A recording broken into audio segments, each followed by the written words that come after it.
Okay, thank you very much. Yeah, today I will give the talk using the blackboard. So if you have something that you cannot see clearly, then please, tell me soon. So today's talk is based on the ongoing work with, in collaboration with Nishimura, Sogabe, and also the Misha and Houn in the University of Illinois Chicago. And also there are several related work, so which is written by the Sashas in 2019, and also the series of the Derek's paper discussing the dynamics of the chiral charge relaxation or something like that. So anyways, let us first explain my motivation to the problems. So suppose that we have the this kind of the inhomogeneous charge distribution at certain times. So what do we expect? So what we expect is that under the time evolutions, we may have the kind of smearing of these inhomogeneous charge distributions. So probably we may have this kind of the smeared one, and eventually it will be the kind of these homogeneous distributions according to the time evolutions. And the very natural understanding is, for this phenomena is that we just assume there is a kind of this current, which is proportional to the charge gradient, and then eventually this charge gradient would smooth out the inhomogeneity of the charge densities. So this is the case for the exact symmetry case, because the charge is indeed conserved in such a case, so that the total charge which is the integration of this whole space is conserved, so that we have some finite amount even after the time evolutions. But if we consider the case for the approximate symmetry, this is not the case. So what we should have is that if the symmetry is slightly broken, then there is a damping of the charge densities. So there is a local charge damping. So eventually it will be vanishing. So such a situation can be captured by considering the phenomenological equation motions for the n dot. So roughly speaking, the n dot have the term like the minus gamma times n. So with the relaxation rate gamma, capital gamma. So after the time, then we have the exponential relaxations, something like this. And this is a case for the approximate symmetry case. And my question is that how we already know how we can compute this transport coefficient, but now if we somehow if we softly break the symmetry, then there should be an additional the relaxational rate, which should be computed from the microscopic theory if we want. So the question is what is the hydro for this approximate symmetry? So my motivation is what is the hydro for approximate symmetry.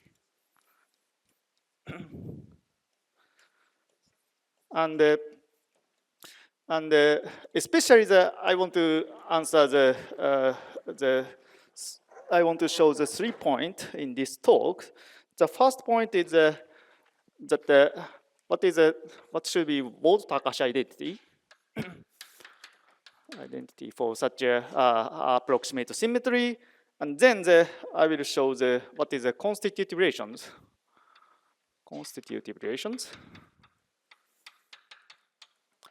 For such a hydrodynamics for approximate symmetry. And then finally, I will explain that how we can compute the kinetic coefficient or the relaxation rate gamma, which appears in this case.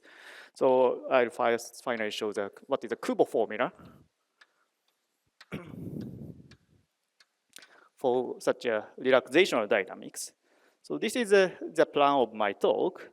And the example includes a lot of the physics in the related QCD. So let me just show the example. So first example is the approximate symmetry in the QCD. So that is the SU to right plus SU to left, for example. So this is a non-abelian chiral symmetry, which is broken in the QCD vacuum, so that we have the approximate how to say it, the should goldstone as pions. And also we may have the approximate heavy quark symmetry. And in the if we are focusing on the heavy quark dynamics, and in this case we have some kind of controlling parameter, which is mass for the current quark mass. So if you have the light quark mass is very small, then we have approximate SU2 cross SU2 symmetry. And if we consider the heavy quark limit, taking the m to infinity, then the kind of the collection, 1 over m collection is suppressed, and the heavy quark spin is also conserved in such a limit. So that these are the example of the approximate symmetry in the QCD. So that means that we are basically considering the charge relaxation associated with the actual charge or the some heavy quark spin. So our formalism will apply to these situations. So then let us first start from the beginning. So first part is about the derivation of the Ward-Takahashi identity, or which sets our microscopic setup. So let us assume that for simplicity, we can consider each of the symmetry, but let us first simply assume that the G symmetry as a SUN. So we can take the arbitrary Lie group symmetry, which you like. So, but we are focusing on the internal symmetry in this case. And so let us consider the microscopic actions. So in the microscopic view, so we should have the action functional S, which is functional depending on some dynamical field psi, and also some parameter, which I wrote as a capital M. So this is a dynamical field, meaning that we are considering, for example, the light flavor quarks or the gluons, and this M, capital M, is a kind of the symmetry breaking parameter. In this case, the capital M, or in this case, the small m, anyway. And in the microscopic setup, the total action is decomposed into the two parts. The first part is a symmetric part, which only depend on psi. And the another part would appear if we turn on the soft symmetry breaking. So this is, let us call this as the asymmetric part, which depend on psi and m. So this is the setup we are considering. And to control the scale of the symmetry breaking, I expressed that this capital M, the symmetry breaking parameter, to be some small epsilon times m hat. So this m hat is counted as order 1. Sorry, I mean that we are constructing the theory based on the expansion with respect to this small parameter epsilon. So that m hat is the order 1 quantity, although the total m is the order epsilon quantity. So this is the case. And I assume that this part is a G invariant. And this part is a G non-invariant. So what we expect is that if epsilon is taken to be 0, so if the epsilon is 0, then we should have the conservation law as a Ward-Takahashi identity. So which is written like this. So A is the group index 1 to the n square minus 1, which covers all the group element of the SUN. So this is what we expect if what we know indeed, if we do not have this symmetry non-invariant part. And if we consider the symmetry break, so I mean that if the symmetry is broken by putting the small symmetry breaking parameter epsilon to be non-zero, then this is no longer hold. So this equality doesn't hold, and then we should have some other thing which appears. Let us write theta A for here, so which parameterize how your conservation law is broken. So these are the operator identity which we should obtain from the microscopic symmetry. But you know, if we take the epsilon to be 0, then this part should be vanishing according to the global symmetry. So we should have probably the epsilon in front of here. So this is what we expect. But the question is that what is the theta a? So this is a source operator. So which plays a important role in our discussion, because this source operator appears in our approximate conservation law.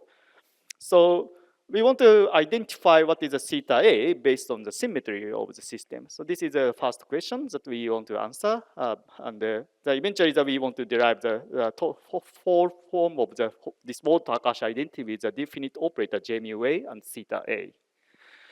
So there are several methods, and I would like to use the background field method or the Spurion field method to characterize or to find out this operator. So the procedure goes like this. So this is the action which is invariant under the G symmetry, but global G symmetry. But let us promote such a G symmetry to be the local one. Then we need to also insert a background field. So the first background field we need to introduce is a background gauge field, A mu A. So this is assumed to be the background gauge field, which transforms as a gauge under the appropriate SUN transformation rule, so that this part would have the A mu A dependence. Oh, sorry, A mu A dependence, and then this part will be the local G invariant if we appropriately assign the symmetry transformation rule for this gauge field, background gauge field. And we may also have the insertion of the gauge field here.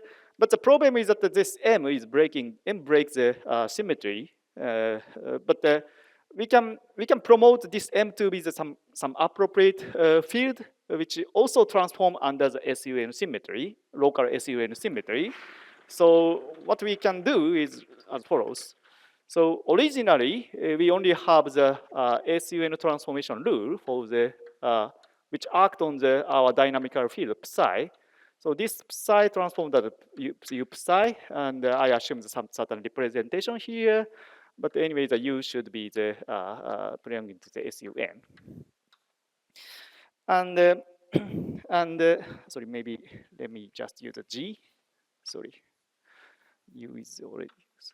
So, and then I have the global approximate G symmetry.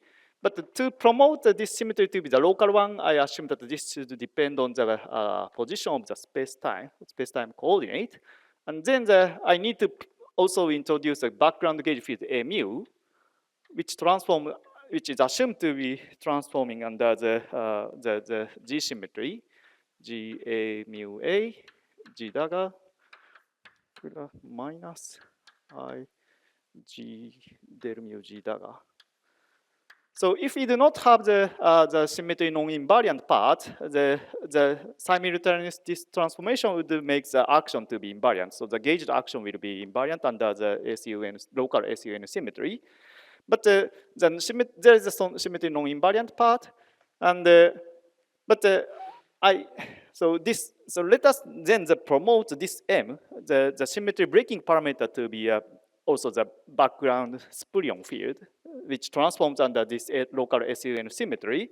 And there are several possibilities that you can assign, or maybe that we need to find what should be the good representation which captures the original symmetry breaking pattern. But anyway, suppose here that for simplicity, suppose that we are assuming that this M belongs to the fundamental representation under the SUN symmetry, and this assignment would make that symmetry non-invariant part to be, how to say, indeed invariant under the local SUN symmetry.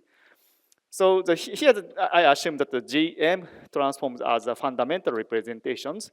But if this does not work, we need to identify the better good representation that captures the original symmetry breaking pattern. But anyway, you can find such a good representations.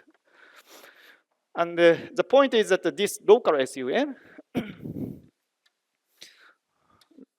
makes this S gauged S gauged one, which have the psi, MUA, gauge field, and also the background was spurious symmetry breaking field, which all of them transforms under this local SUN. So this will be the invariant.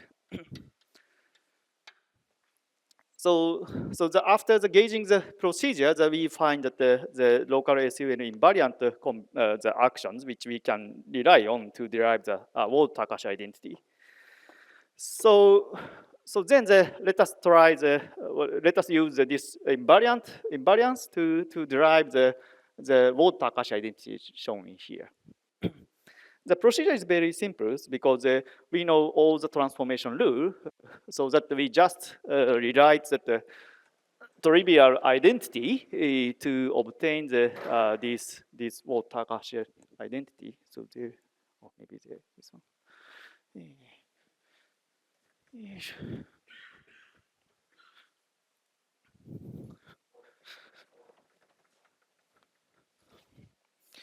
So the point is that under the infinitesimal this SUN gauge transformation, the action remains invariant. So if we act the infinitesimal version of this gauge transformation to the gauged action S, then this should be 0 because of the symmetry.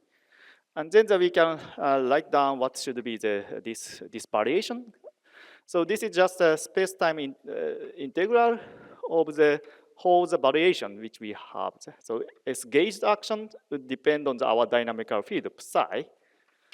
So we should have the DC psi, which is a gauge variation and of this our dynamical field. And there are other pieces. So we take the SG to be the SMUA. And we know that how this MUA transform under the gauge transformations. So anyway, we have this one. And there is other pieces. So SG, variation of the SG with respect to the, say, the M. And we have the del theta M. And del M dagger. So this is the trivial parts, which is accompanied by this one. So anyway, this is the formula for the gauge variations. And we know that this part is vanishing because this is just a part which we can use. I mean that we can use the equation motion to remove this term. So this is just a variation of the dynamical field. This is by EOM. This is vanishing. And for this part, so we define that this is indeed the current, the definition of the current operator. So this is indeed gauge current operator which we can use. And in addition to this current operator, we have the operator. So let us call this as a phi dagger. Sorry, phi, and these are the phi dagger. Sorry, maybe I should change the order of this term. But anyway, so this is phi and this is phi dagger. So. And the point here is that we know how we write for this variation of an infinitesimal variation of this background field, because we already assumed that the gauge field, so mu transforms as SUN gauge field, and M transforms as a fundamental representation under this SUN transformations. So we know the transformation rule, so it's written in here. And that means that we can just rewrite this equation to be the space-time integral of some symmetry infinite. I mean this. Sorry, this theta. So maybe I should use a different character. But sorry for that. But this is just a symmetry transformation parameter, and we can have the overall theta A. And there is a pieces that appears from these terms. And the first term is just minus del mu j mu a. But the second term is also coming from this transformation rule for the gauge field. B mu, sorry, j mu c. And finally, we have these parts, so that we have the I times M dagger TA phi minus the phi dagger TAM. So sorry for the confusing notation. This theta A, this theta A and this theta A is a completely different thing. This is just a symmetry transformation parameter. Sorry for these notations. So anyways, what we obtained, please go ahead. Yeah, sorry. Mm-hmm. Mm-hmm. Yes.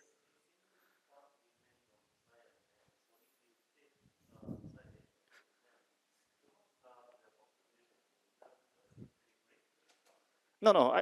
So even if you introduce the symmetry non-invariant part, the equation motion is just written like this. So equation motion is the variation of the total action with respect to dynamical field to be vanishing. So that this should be, yeah, always zero if you assume that the on shell, if you use such a equation motions. Okay. So then we have some arbitrary parameter theta A times a certain combination, so that the world identity is now obtained. So it is just this whole thesis should be zero because the theta A is arbitrary in these constructions. So eventually what we find is as follows. So we have the mu J mu A, and there is a pieces coming from the FABC, which is non-vanishing if we turn on the background gauge field, J mu C. And this is equal to the something sitting here. So we have the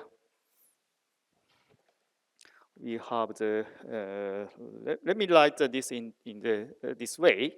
So this is equal to the epsilon times the theta A. And this epsilon comes from this m dagger or the m because we are assuming that m to be small so that we can factorize the epsilon dependence there. So there is an epsilon sitting here, and the theta A is defined as this combination with the m hat. So we have the m hat dagger Ta phi minus the phi dagger Ta m hat. So this m hat is just a kind of the notation introduced there. So we now find that the world Takahashi identity associated with the symmetry, the approximate symmetry using the Spurion or background field method.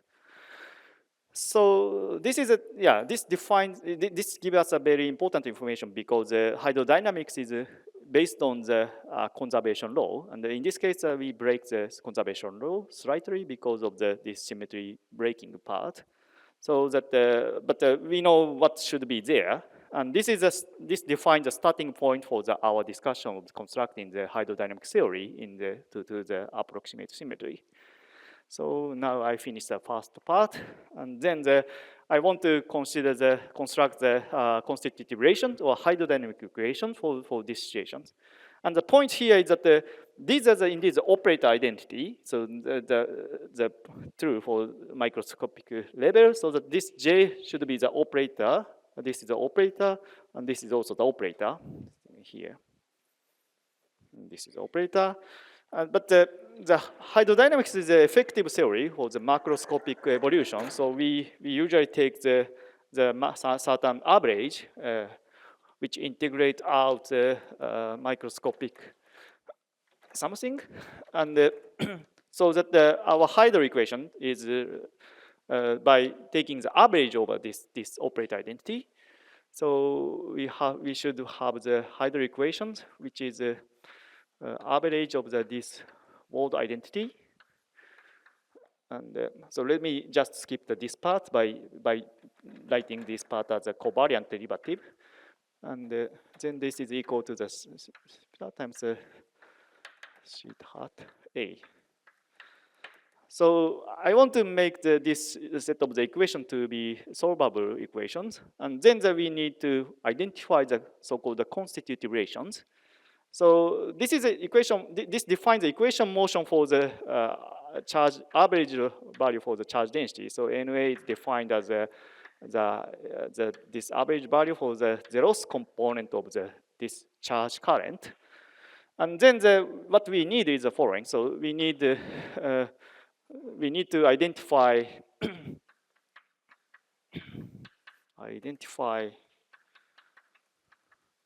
so Ji and also the expectation value of the theta A using the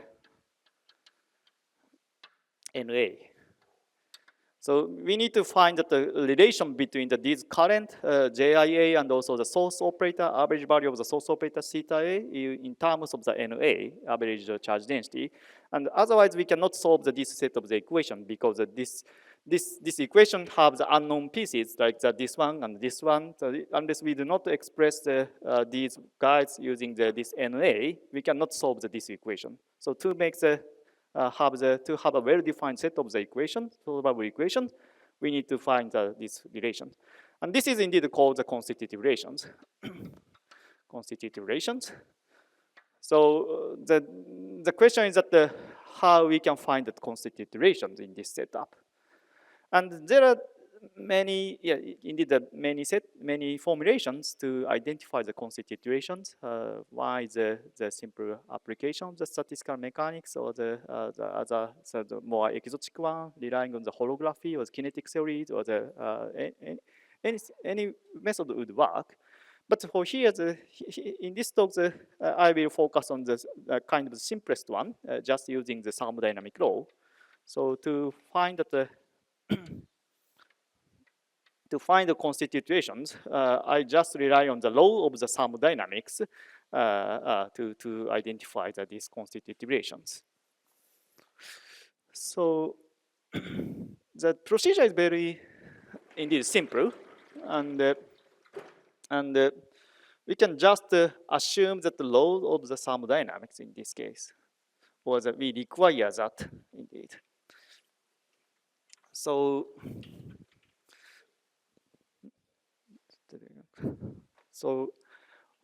we have so for thermodynamics, the basic ingredient is entropy. So we introduce the entropy function.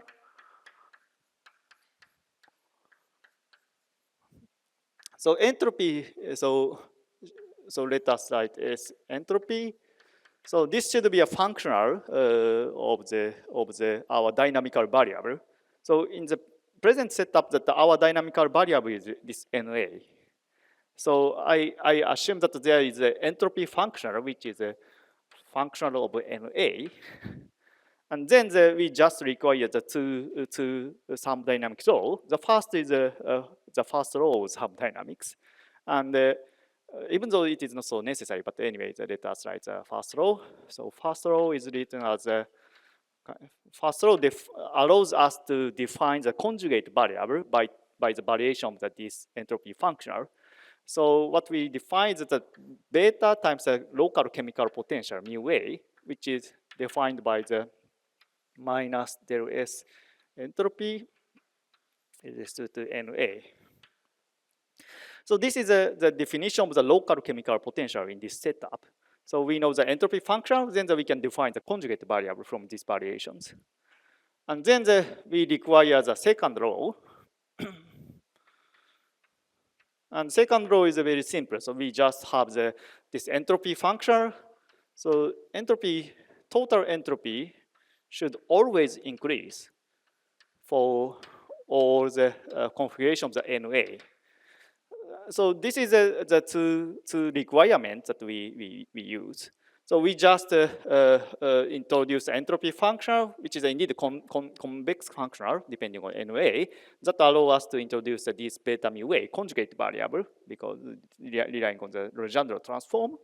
And then we require the second law, which means that we always have the total, positivity of the total entropy productions.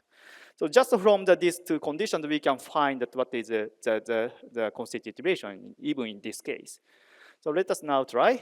So how we can use these two conditions, the requirement to find the constituent relations. And the procedure is very simple. So let me use another board.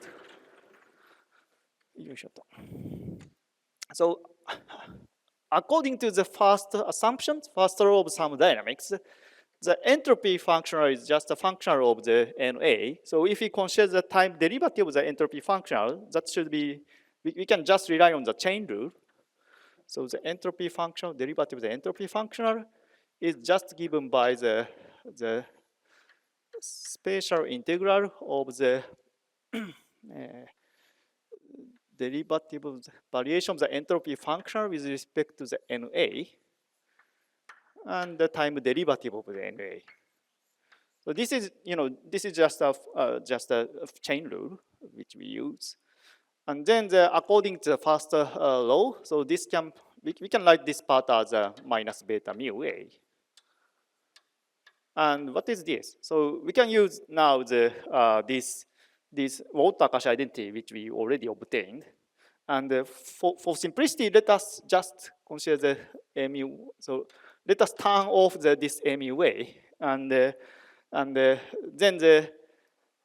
of course we can keep this background gauge field to be finite, but for simplicity, let us assume this MUA to be 0. And then this is very simple. This is just given by the minus divergence of the expectation value of the JIA and plus epsilon times the expectation value of the theta A.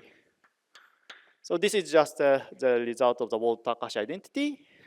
And then we can just perform the partial integration for this divergence.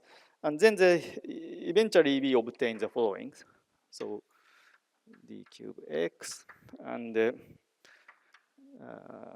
minus j hat ia times the gradient of the beta mu A. And other pieces, so here we are using this theta A. So anyway, let us use this one, and then we should have the minus beta mu A minus epsilon theta A times the beta mu A, I guess, something like this. And here I'm just kind of I simplify the problem because so more correctly speaking, this theta A is the operator I introduced here. So it is more appropriate to just use this phi hat operator rather than theta A operator. But eventually, we can find that the good combination for the good constitution for phi. I mean that here I define the problem of deriving the constitution to identify that for the theta A, but it is equivalent to find what is the constitution for phi hat. So, but anyway, we can find that both consistent constitutions. So anyway, this is just what we obtained from the first law, and I do not still use the second law. And then I require that this should be always positive, and then we can find such situations by identifying the constitution for this one and this one. And the first part is very trivial, so that our constitution for the JIA is just given by the minus T lambda times the gradient of the beta mu A.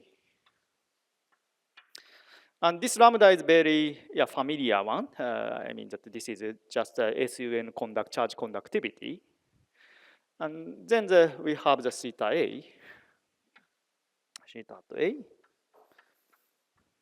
And this theta A can be also defined. So let us use the theta A. And then so I just skipped that certain procedure. If you have the theta A expectation value of theta A here, I can just insert this definition, the operator, and then I can identify what should be the expectation value for the phi hat and the phi hat dagger.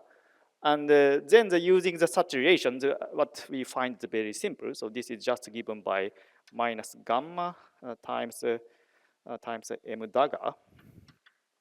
and TA, TB plus TB, TA times the M times the chemical potential, mu B.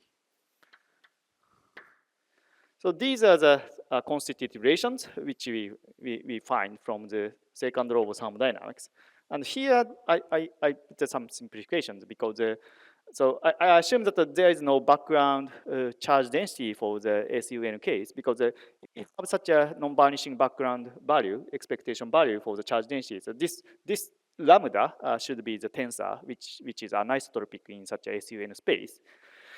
So I assume such a simplification, and then we find that these two constitutive relations. And these two constitutive relations is written in terms of some background field M. So this is already identified. And mu A, this is defined by the relations. So we can, at least in the linearized level, the mu A can have the very simple expression. The mu A is just a chi over NA in the linearized level. So that means that mu A is expressed in terms of the NA. So now everything is expressed just in terms of the NA, which we can use to this Ward identity. So we can now solve this Ward identity for the equation for the NA.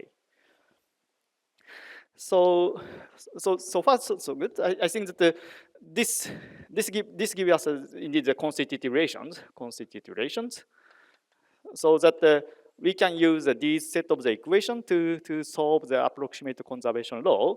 But there are the two phenomenological coefficients, as this is the effective theory. So effective theory always have the low energy parameter, and in this case, the one parameter is lambda, the Onsaga coefficient, one Onsaga coefficient, which describes the SUN charge conductivity. And another Onsaga coefficient appears in front of here. So the gamma is another Onsaga coefficient, which is just a parameter from this point of view. So remaining question is that how we can compute the lambda and gamma. How to compute? how to compute? How to derive or compute? Sorry. Lambda or gamma based on our microscopic theory. So we need a matching condition for these low energy parameters, and such a matching condition is known as a Kubo formula. Especially if you consider this lambda is just a kind of conductivity. So we already know what is the Kubo formula for the lambda. But the question is how we can compute the gamma. This is also the low energy parameter which may have the very defined expression based on the correlation functions. So now let us finally show that so maybe over there. Let us now finally show that how we can compute the gamma from the Kubo formula. Or I mean that I want to identify what is the Kubo formula for gamma. So any questions? So is it clear? Sorry, say it again. Lambda. Oh, good point. So yeah, you mean that lambda? So yeah. In general, we may have the tensor structure for lambda, and so more generally, lambda may have the lambda AB, which is some maybe lambda AB, which is a tensor structure in the SUN space, and so for example, if we have the non-vanishing expectation value for the n, so then this non-vanishing expectation value defines certain directions in the SN space, so that there should be a tensor structure sitting in here. So this will be the anisotropic tensor in the SUN space. But here, for simplicity, I just assume that the NA expectation value of the NA should be almost 0, so that such a symmetry in the SUN space is negligible. So that I just write this as lambda times some identity matrix in the tensor space. Good. And then the remaining question is just to identify what should be the matching conditions for the low energy parameter gamma. So then I'd like to show the Kubo formula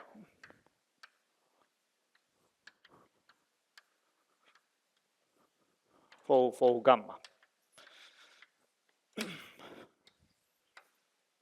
So yeah, indeed, this part, yeah, you may also use any of your favorite methods, like the Zuber-Lefts approach, or the say the any other approach like the kinetic theory, or the I don't know, the holographic way, I guess.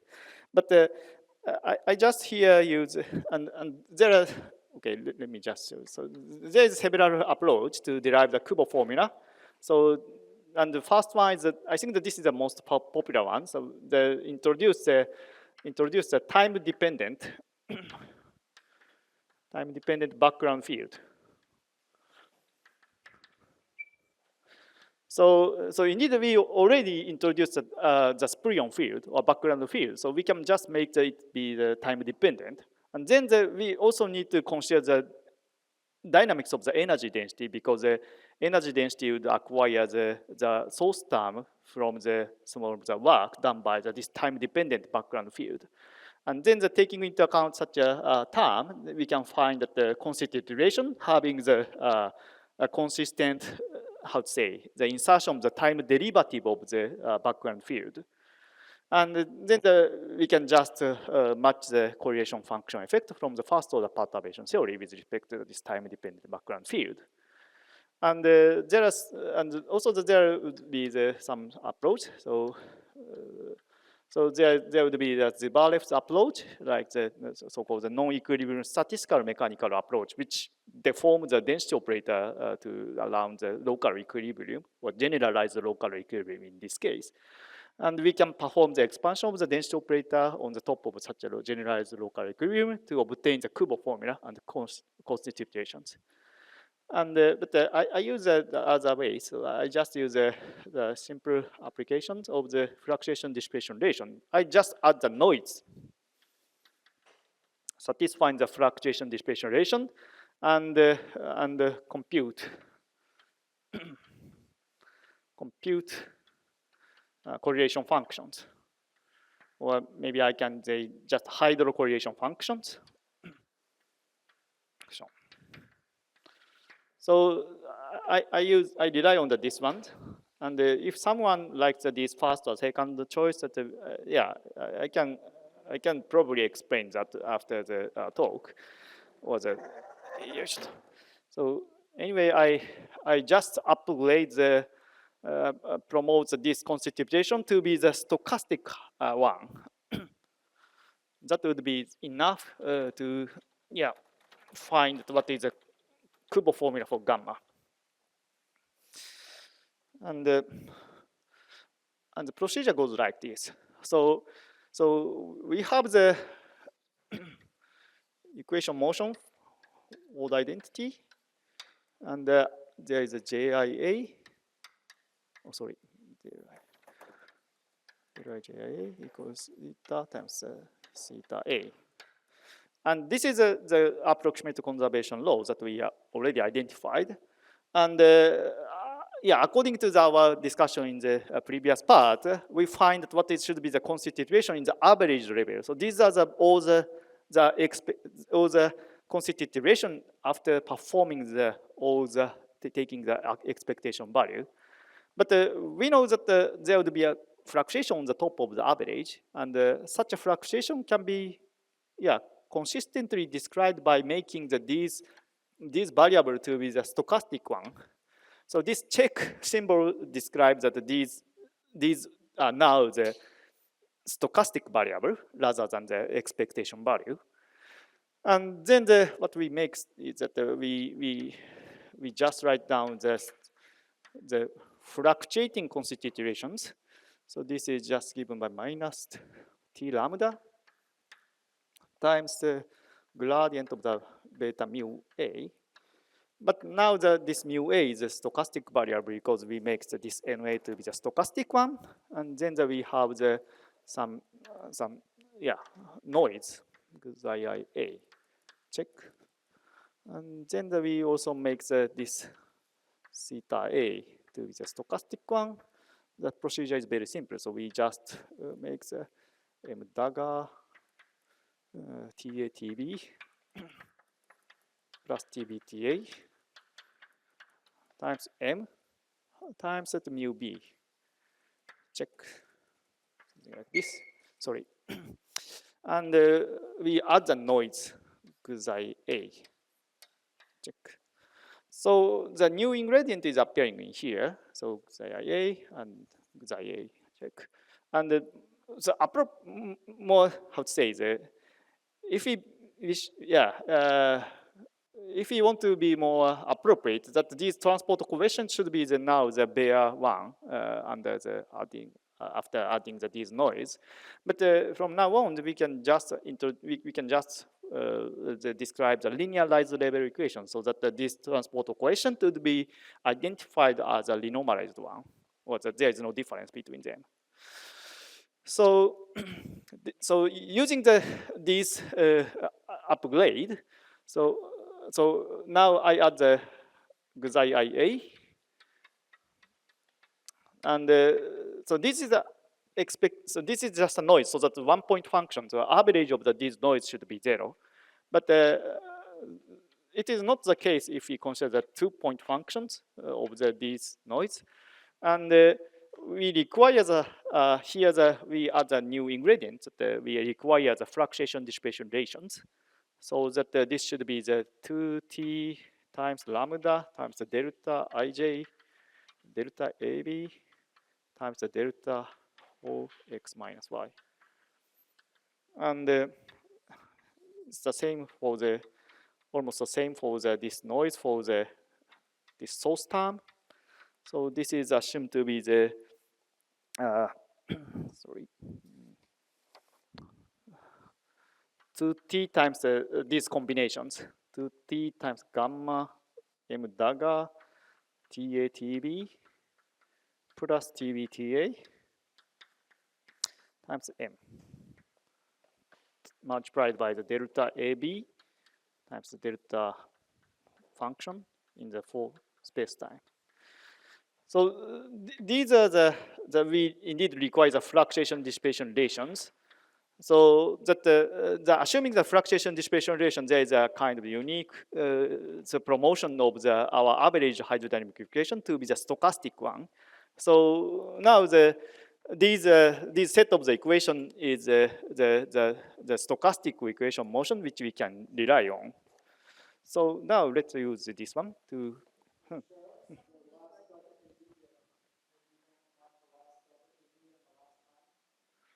You mean this one? Oh, sorry. So already, sorry, I missed it. Already there is a TATB plus TBTA, so there should not be the delta AB. Sorry. Thank you for the point. Any other questions? Okay, then let us use this stochastic equation motion to find that what our hydrodynamic equation would describe. You should.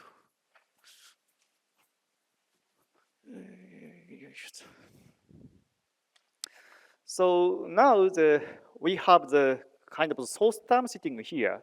So we have the equation motion, and we have the noise term sitting in here or here. So if we insert this one to here or this one to here, that would work as the effective source for our stochastic equation motions. So that means that we can find that the expression for the solution using the retarded Green functions. But before taking discussing such point, that I would first linearize the equations, linearized equation motions. So then the linearization procedure works we can perform the linearization just assuming that mu A is proportional to the NA divided by charge susceptibility chi. And then just substitute this one and neglect all the NA dependence of the chi. And this is this defines the linearization procedure of the equation motion. And just substituting this one, what we find is as follows. The linearized equation motion have the following structure.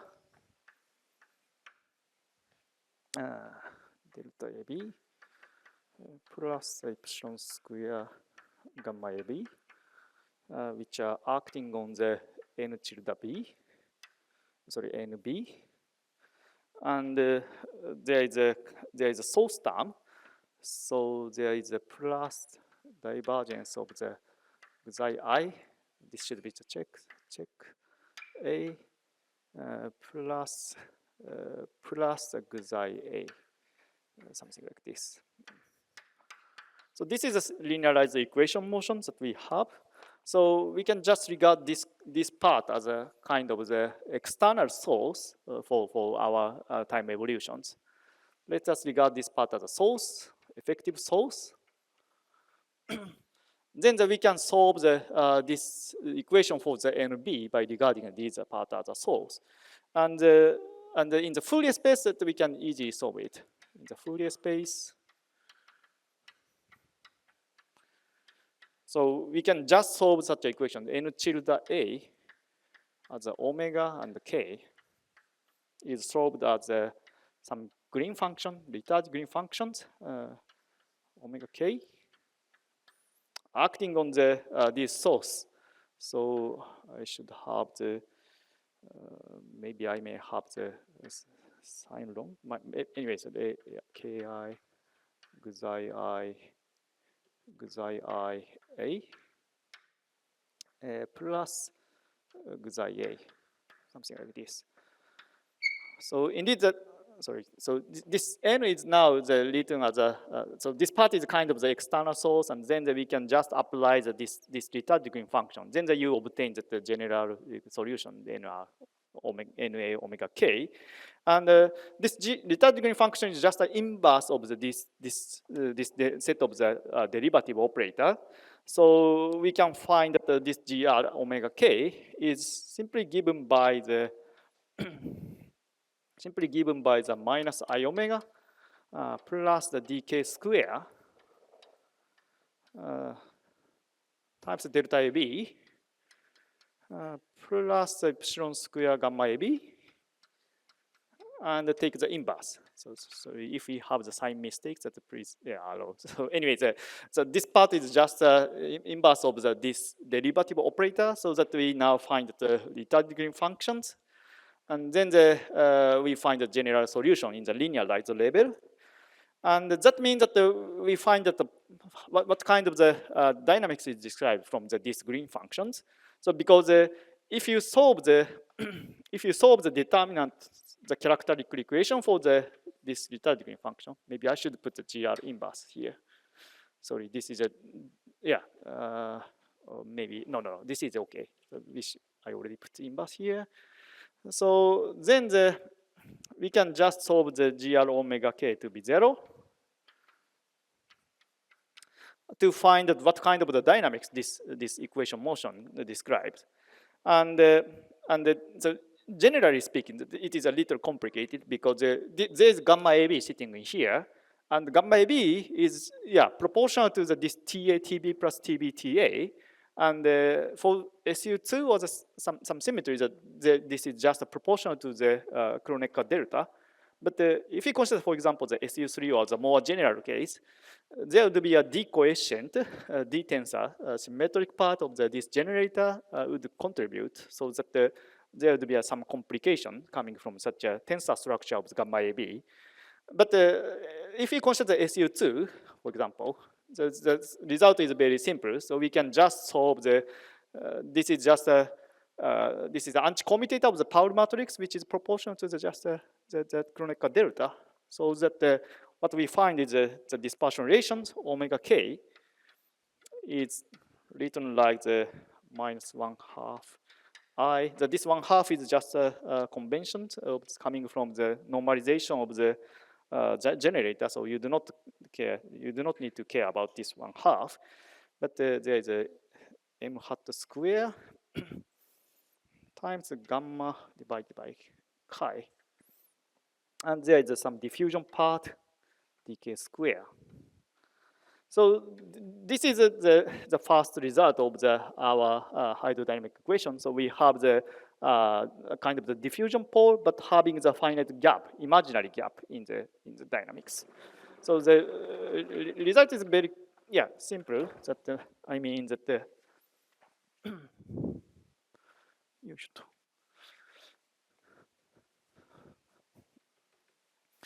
よいしょと So this dispersion relation describes our quasi-hydrodynamic mode. So if the this is the omega as a function of k.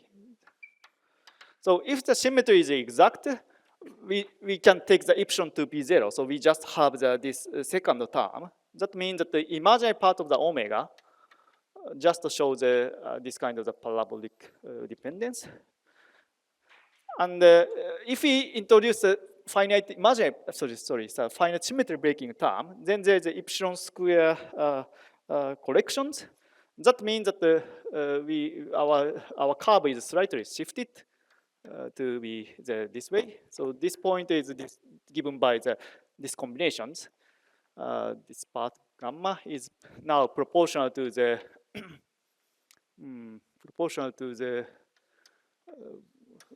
given by 2 over epsilon times the m hat square by these combinations.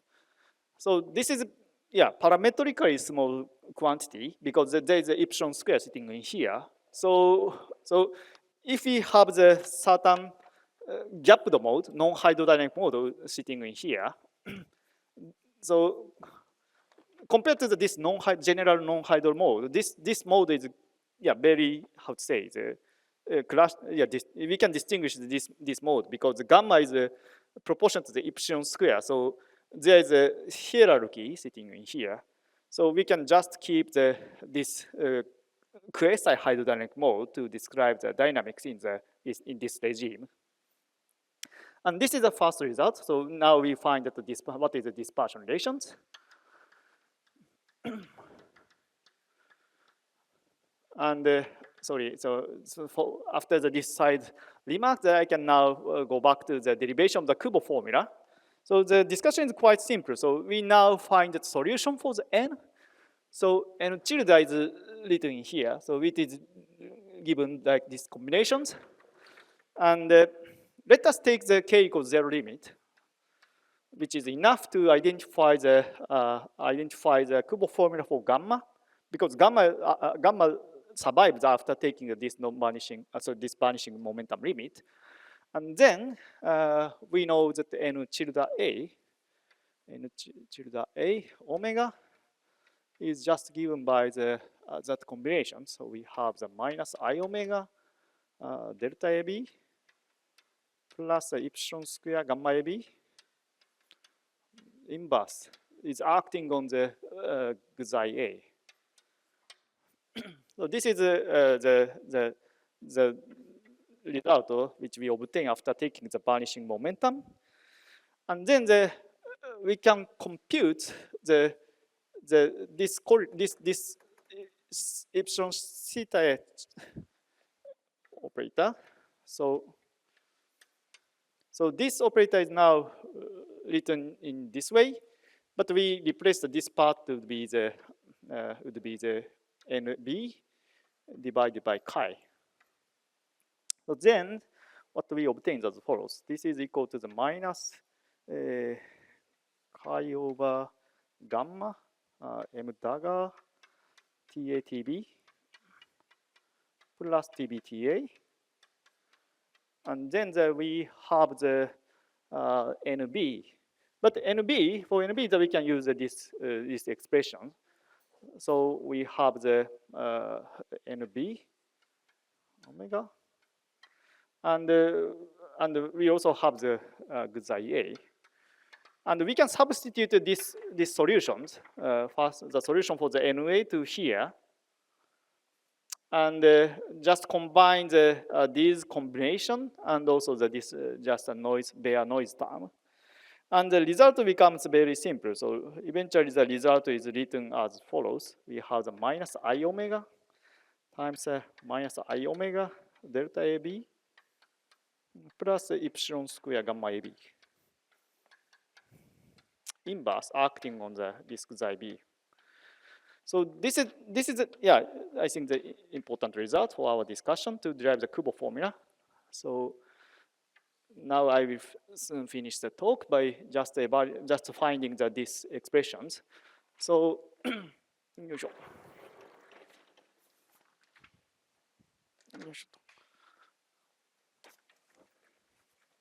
so the important point is that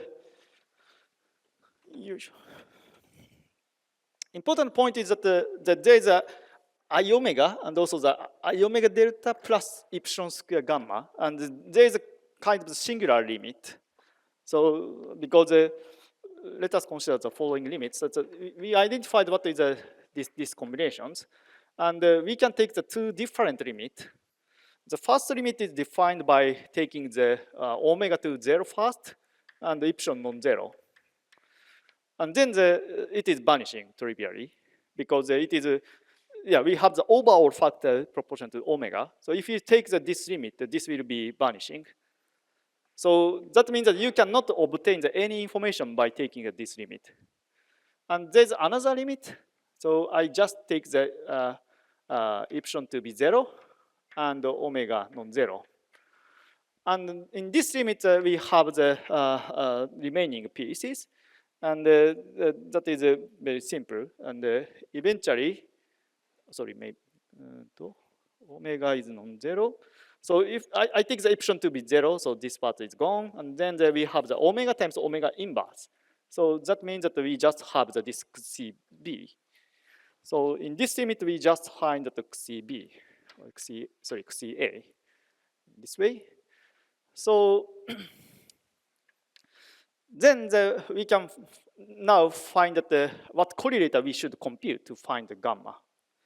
Because, you know, so if you compute this theta A, theta B correlator at vanishing momentum, omega, sorry, maybe I should write it in a different way. So we want to compute theta A minus omega, theta B omega, because but with epsilon to be 0, and then this is proportional to the xi A xi B, and which we know to be this one. So we now find that this is written as a 2t gamma m dagger something sandwiched by the m, and this is what we obtain from this limit, and that means that we can compute gamma or these combinations. That means that we can extract the t gamma m dagger ta tb plus tb ta from the certain correlator. So tb ta. This is given by this correlator, but let me write the limit carefully. So we finally take the omega to be 0 limit, and we also take the epsilon to be 0 limit, and we also take the k to be 0 limit already. So this is a symmetric green function of the theta A, theta B. So this is the formula that we can obtain. So if you compute the symmetric green function for the theta A, theta B, source operator, then in a controlled limit, we first take the k0 or epsilon 0. I think that this limit can be exchanged. But the important point is that we finally need to take the omega 0 limit rather than taking the epsilon 0 limit. So that this formula gives us the Kubo formula. Or if you like the if you like the retarded green function expression, then we can just use the fluctuation dissipation relation to rewrite this one. So this is indeed just proportional to the imaginary part of the retarded green functions, imaginary GR, theta A, theta B. So that means that we can also extract the gamma, this kinetic Onsaga coefficient by computing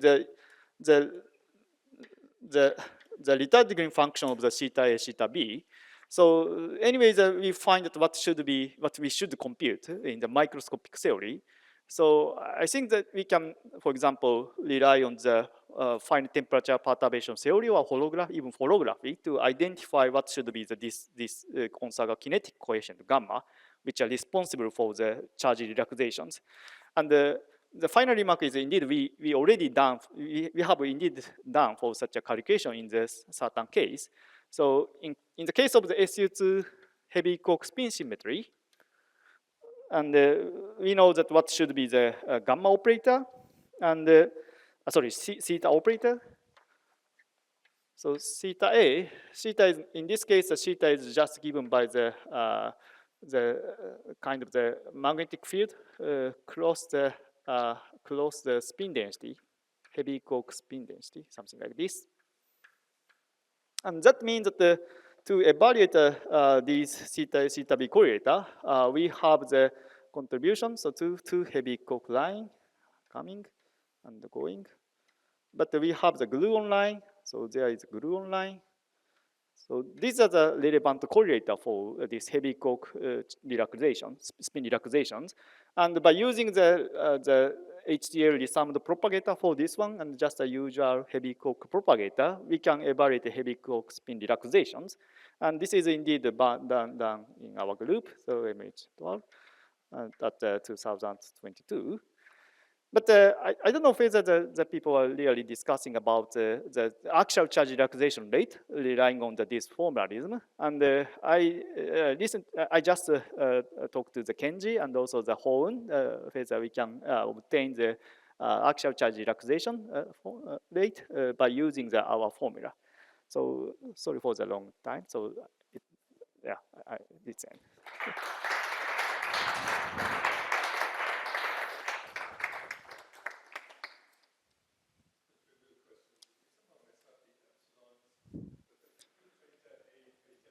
Mm-hmm.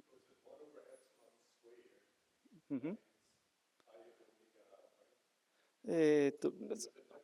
Oh, yeah, right. So I think that so if we write in this way, that this m should be the m hat. So sorry, maybe we should have the m here, and this. So if we use the theta A, theta B correlator, which extracts this small parameter epsilon, then we should put the hat in front of here. So yeah, thank you for the point at this point.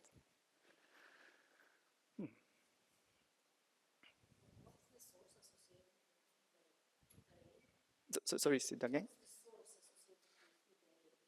Source for the which case? Eta. Oh, I see.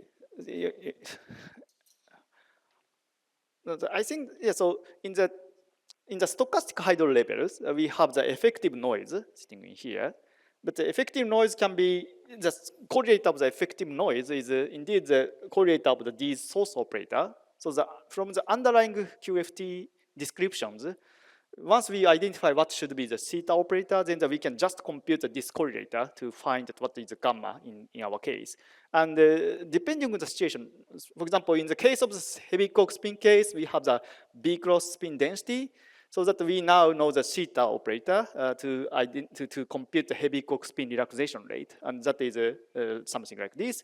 And sorry, I think that so in the case of this, for example, SU2 right cross SU2 left case, so we need to first identify what should be the theta operator for the actual charge relaxation. But it just have maybe some Dirac field Q bar, maybe sandwiched by the probably gamma 5, and also the probably tau A or something like this. This would be probably the responsible for the actual charge relaxation, the source operator for the actual charge relaxation. So depending on which symmetry or which approximate symmetry we are considering, we first need to identify theta operator, but it is done by just using our Spulion method, because in the first part we have identified what should be the theta operator based on the Spulion method.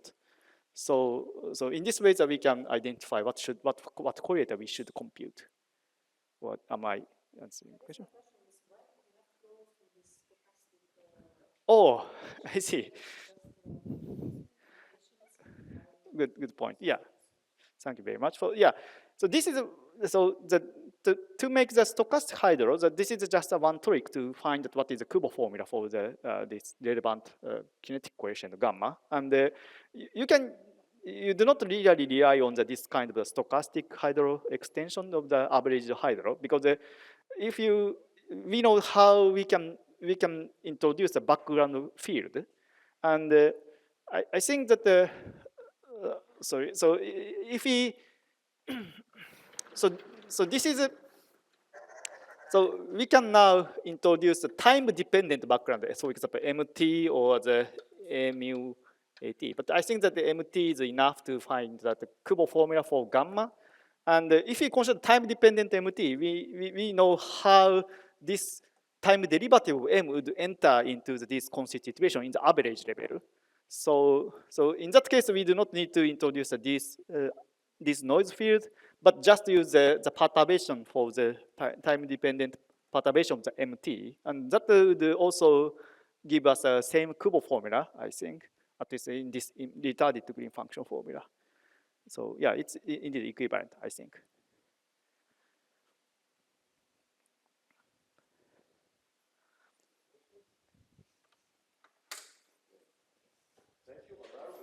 Okay, thank you.